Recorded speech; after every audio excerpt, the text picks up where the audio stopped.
Jeep key fobs sometimes fail after a battery change due to a loss of synchronization. Here's how to resync your fob. First, make sure you've installed a fresh CR2032 battery correctly. Then, simultaneously press and hold both the lock and unlock buttons on the fob for 5 to 10 seconds. Next, cycle the vehicle's ignition. This helps reestablish the connection. This resync process addresses the disrupted pairing caused by the battery replacement, essentially reinitiating the cryptographic handshake between the fob and your Jeep's receiver module. This often resolves the issue, reactivating your remote keyless entry. If resyncing doesn't work, the next step is cleaning the key fob's metal contacts.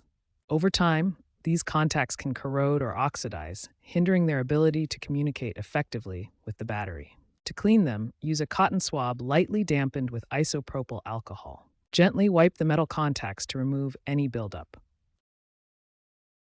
Avoid using excessive liquid, which could damage the internal circuits. Once cleaned, allow the contacts to dry completely before reassembling the key fob. Remember, moisture and humidity can exacerbate these problems, so regular cleaning can prevent future issues. If cleaning doesn't work, it may be time to take your Jeep in for more service or help.